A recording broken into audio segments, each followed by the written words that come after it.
बिस्मिल्लाहिर्रहमानिर्रहीम अस्सलाम वालेकुम dear students, how are you? I hope you'd be fine. Think new syllabus और chapter number 1 की एक्सरसाइज 1C में आज हम करेंगे क्वेश्चन नंबर 4 5। तो बड़े इंटरेस्टिंग क्वेश्चन है, एंड तक देखिएगा वीडियो। ठीक है, अगर समझ में ना आए तो कमेंट सेक्शन में पूछ लिया करें, नहीं तो व्हाट्सएप पर पूछ लिया करें, और अगर आप मुझसे पर्सनली ट्यूशन लेना चाहते हैं तो व्हाट्सएप पर कॉन्टैक्ट कर सकते हैं। अब यहाँ पर गौर से देखिए, क्वेश्चन नंबर 4 में आपके पास एक वर्ड प्रॉब्लम है। ठीक है, वर्ड प्रॉब्लम के अंदर मसला ये होता है कि इसको समझना सबसे ज्यादा इंपॉर्टेंट चीज होती है। क्वेश्चन के अंदर ही कभी कभी आंसर मौजूद होता है, सिर्फ और सिर्फ क्या है कि उसकी जो वर्डिंग्स होती है ना, उसको घुमा फिरा कर आपके सामने रखा जाता है। अब आप देखें गौर से यहाँ पे क्या कह रहे हैं। Explain why 1040 is the smallest non-zero whole number that is divisible by both 80 and 104। Question के अंदर आंसर मौजूद है, ये हमसे कह रहे हैं ये बताइए कि क्यों, वाई। और इस तरह के क्वेश्चन के अंदर आपको सिर्फ प्रूफ देना होता है, स्टेटमेंट का स्टेटमेंट आपके पास मौजूद होती है विद आंसर। ठीक है, 1040 एक नंबर है, 1040 एक smallest non zero whole number है। यहां से इस चीज को समझ लो कि आपको ये बता रहे हैं कि स्मॉलेस्ट, इसका मतलब होता है least, non zero whole number का मतलब है कि ये जीरो के अलावा एक होल नंबर है। That is divisible, that is divisible का क्या मतलब है? एक नंबर जो दूसरे नंबर से डिविजिबल होता है वो मल्टीपल होता है। देखा आपने, डिविजिबल का अगर मीनिंग आपको पता है तो आप खुद ही समझ जाओगे कि यहाँ पर आपको ये बता रहे हैं कि 1040 स्मॉलेस्ट यानी लीस्ट, और मल्टीपल यानी एम, और बीच का सी रह गया तो आगे कह रहे हैं बाय बोथ 80 एंड 104, यानी 80 और 104 दोनों का मल्टीपल है। जब दो चीजों की बात आती है तो उसके अंदर कॉमन की बात आ जाती है। यानी आपसे पूछ रहे हैं कि ये बताइए कि 1040, 80 और 104 दोनों का एलसीएम क्यों है? क्योंकि हम इसको प्रूव करके बता देंगे प्राइम फैक्टराइजेशन से कि ये हमारे पास इसका एलसीएम आ रहा है, इसलिए ये smallest non zero whole number है। तो बेसिकली आपसे यहाँ पर कह रहे हैं कि हमें करके बता दो कि 1040, 80 और 104 दोनों का एलसीएम है। That's it. तो हम यहाँ पे क्या करेंगे, हम यहाँ पर 80 और 104 दोनों का एलसीएम निकालेंगे। ये एलसीएम है, किसका एलसीएम है? इन दोनों का। इन दोनों का एलसीएम हमें निकालना है और हमें प्रूफ करना है कि इन दोनों का एलसीएम 1040 ही आ रहा है। फिर से स्टेटमेंट को देखिए, एक्सप्लेन वाई, एक्सप्लेन करो कि क्यों 1040 एक ऐसा नंबर है जो कि is the smallest non zero whole number that is divisible by. ये पूरी जो स्टेटमेंट इन्होंने आपको इतनी लंबी चौड़ी दी है, इसका मतलब है explain why 1040 is the LCM of both 80 and 104।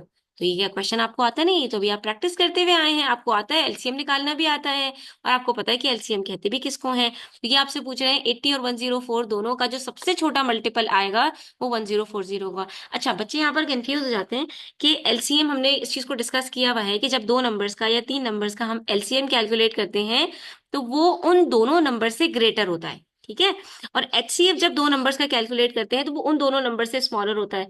यानी 80 और 104 का जब एचसीएफ कैलकुलेट करूंगी तो वो स्मॉल आएगा, 80 और 104 से छोटा होगा। और एलसीएम जब कैलकुलेट करूंगी तो एलसीएम 80 और 104 से बड़ा होगा। आप देख भी सकते हैं 1040 फोर डिजिट नंबर है, 80 और 104 से काफी बड़ा है। लेकिन दूसरी तरफ वो इस बात से कंफ्यूज हो जाते हैं कि फिर ये एलसीएम स्मॉलेस्ट क्यों हम इसको कहते हैं? एलसीएम के अंदर जो लीस्ट आ रहा होता है इसका मतलब स्मॉलेस्ट क्या होता है? इसका ये मतलब होता है बच्चों कि 80 और 104 के बहुत सारे मल्टीपल्स हैं, उसमें सबसे छोटा जो मल्टीपल है वो 1040 है। वरना 80 और 104 के, 1040 के जितने मल्टीपल्स होंगे, उसके टेबल में जितने नंबर्स आएंगे वो सब के सब 80 और 104 दोनों के मल्टीपल्स होंगे। ठीक है, तो चलिए यहाँ पर हम पहले एलसीएम निकाल लेते हैं। तो दोनों इवन नंबर्स हैं, सबसे पहले इन दोनों को 2 से डिवाइड करते हैं, आंसर आएगा 40 और 52। फिर हम इसको डिवाइड करेंगे 20 से, मल्टीप्लाई करेंगे और इसको कर लेंगे 26 से, अभी भी इवन नंबर है। फिर करेंगे 2 10 जार 20, 2 13 जार, अब एक इवन है एक ऑड है, तो एक को कर लेते हैं 2 5 जार 13 एज इट इज रहेगा, 5 1 जार और आखिर में 13 बचा, तो ये हमने यहाँ पर 13 भी लिख दिया। ठीक है, अब जरा एलसीएम देखो, तो एलसीएम हमारे पास क्या आ रहा है,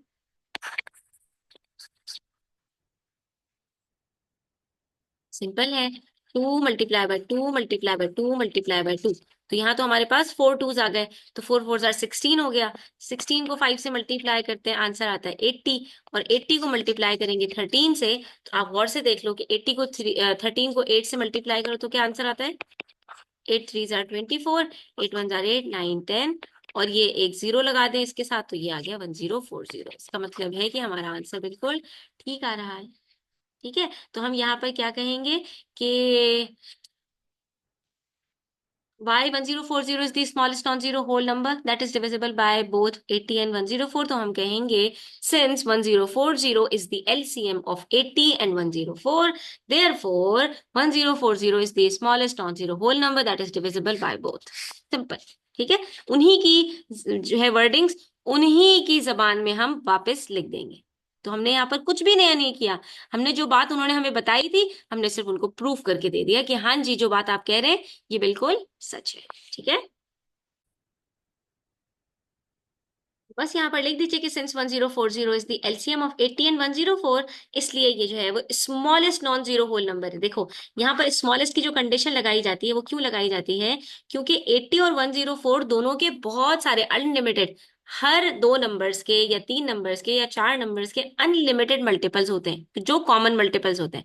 जैसे 1040 के जितने मल्टीपल्स होंगे ना, आप 1040 one jar 1040, 102 jar 2080, 3 jar 3120, 4 jar 4160, ये जितने नंबर्स हैं और ये सीरीज कभी खत्म नहीं होगी, सिंस नंबर्स कभी कभी खत्म नहीं होते तो मल्टीपल्स भी अनलिमिटेड होते हैं, तो ये सब के सब क्या है, कॉमन मल्टीपल्स हैं किसके, 80 और 104 के।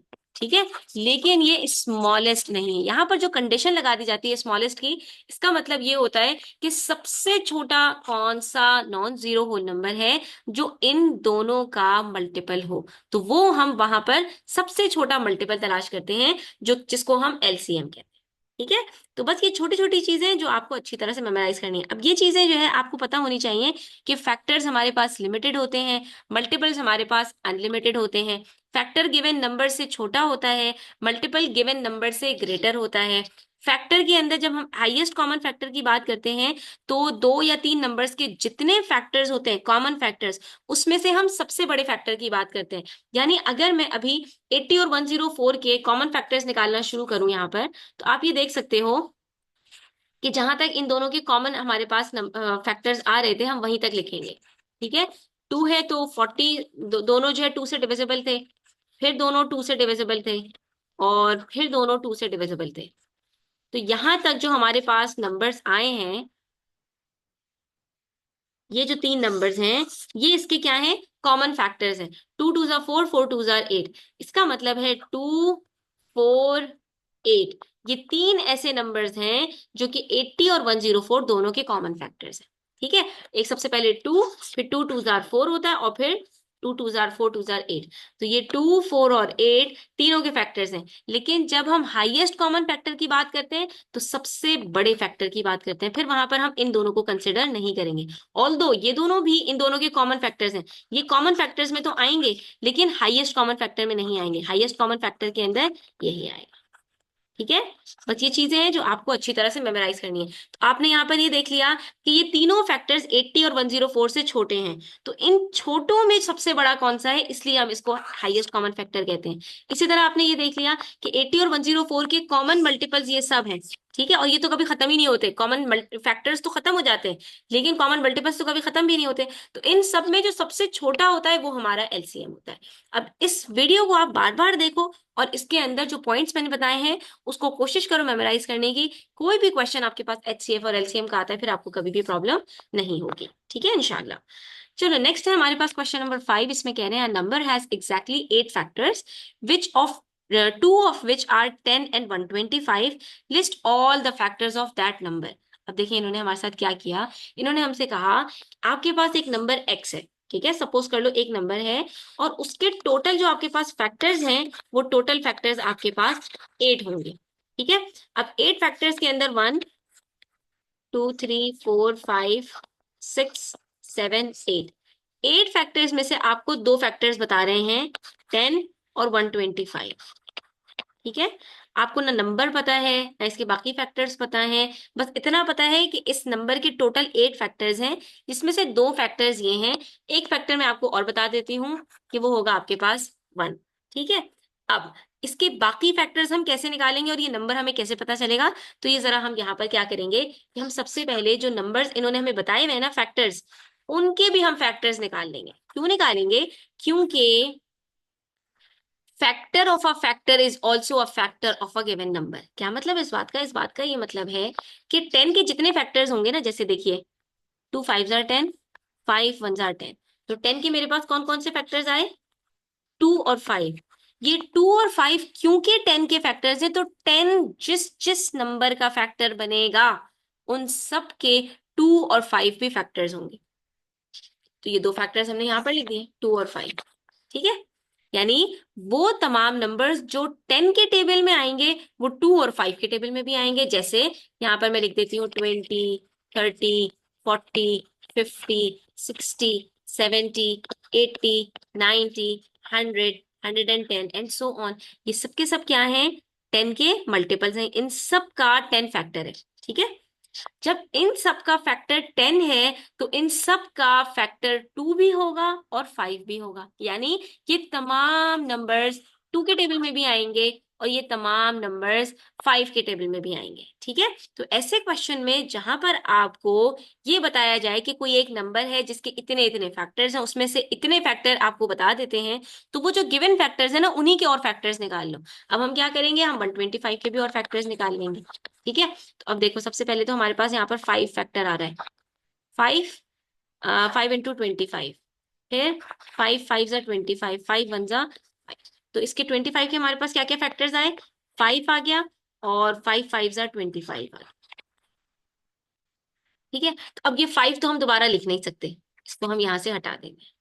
सही है, क्योंकि एक दफा 5 हम ऑलरेडी लिख चुके हैं। तो अब कौन कौन से फैक्टर बचे? 1 2 5 10 25 और 125। ठीक है, ये सारे फैक्टर्स अभी तक हमारे पास आ गए हैं। सही है, तो अभी हम यहाँ पर क्या करेंगे? अब देखो, जिन जिन नंबर्स का 125 फैक्टर होगा उन सबका फैक्टर 5 भी होगा और 125 भी होगा। लेकिन अभी भी हमारे पास दो नंबर्स बच रहे हैं। अब हम क्या करें? अब हम यहाँ पर ये करेंगे कि इन दोनों का हम एलसीएम निकालेंगे। ठीक है, क्योंकि अभी भी अगर ये फैक्टर्स कंप्लीट हो गए होते ना तो हम ये कहते कि भाई चलो हमारे पास यही सारे फैक्टर्स हैं, लेकिन अभी फैक्टर्स कंप्लीट नहीं हुए तो अब हमें इन दोनों का एलसीएम निकालना पड़ेगा। सबसे पहले इसको 2 से करते हैं, 2 5 10 और 125 एज इट इज। फिर 5 से कर लेते हैं, 5 1 5 5 25 फिर 5 1 5 5 5 और 5 1 5 और 5। अब देखो इन दोनों का एलसीएम क्या आ रहा है हमारे पास? 2 5 10, 10 5 50, 50 को 5 से मल्टीप्लाई करोगे तो आंसर आएगा 250। इसका मतलब है जो आपके पास नंबर है वो 250 हो सकता है। तो इसके अंदर हम अगर एक 250 डाल दें और 250 के और कौन कौन से फैक्टर्स हैं, तो 250 के जो फैक्टर्स हैं उन सब के अंदर हमारे पास 1 आ चुका है, 2 आ चुका है, 5 आ चुका है, 10 आ चुका है, 25 आ चुका है, 125 आ चुका है। तो फिर अब कौन सा एक और फैक्टर बच रहा है? तो हमारे पास जो फैक्टर बच रहा है, तो अब हम क्या करेंगे, इसको आसान करने के लिए कि हमारे पास जो फैक्टर बच रहा है हम इसके पेयर फैक्टर्स बनाएंगे 250 के। ठीक है, और आप इसको डायरेक्टली इस तरह से भी सॉल्व कर सकते हो कि जिसके फैक्टर्स आपको गिवन है तो वो जो दो फैक्टर आपको बताए हुए हैं उन दोनों का एलसीएम निकाल लो। ठीक है, और उसके बाद पेयर फैक्टर्स बनाना शुरू करो। तो 1 इंटू 250, ये दोनों फैक्टर्स हमने लिख दिए हैं, 1 भी लिख दिया 250 भी। फिर उसके बाद 2 से पेयर फैक्टर बनाते हैं, तो 2 को मल्टीप्लाई करूं अगर मैं 125 से, ये दोनों फैक्टर्स भी लिख दिए हैं। ठीक है, उसके बाद थर्ड हम बात करते हैं 5 से, तो 5 को किससे मल्टीप्लाई करूं? 5 को मल्टीप्लाई करूंगी, 5 5 25 और 5 0 0, 50। तो यहां से मुझे देखिए बड़े आराम से पता चल गया कि 5 की टेबल में जब मैं 5 को 50 से मल्टीप्लाई करूँ 50 से, तो 250 आंसर आता है। ठीक है, तो यहाँ पर मैंने क्या किया, 5 मल्टीप्लाई बाय 50 कर दिया। ठीक है।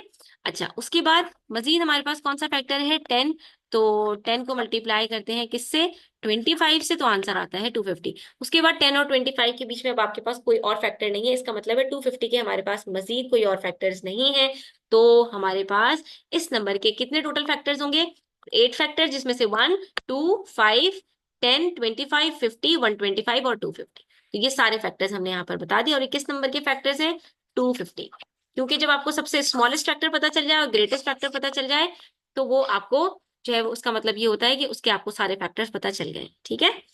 तो यहाँ पर आज हमारा ये जो लेसन है कंप्लीट होता है। इंशाल्लाह नेक्स्ट वीडियो के अंदर मजीद क्वेश्चन सॉल्व करेंगे। तब तक अपना ख्याल रखिएगा। चैनल पर नए हैं तो सब्सक्राइब करते जाइएगा। टेक केयर, अल्लाह हाफिज।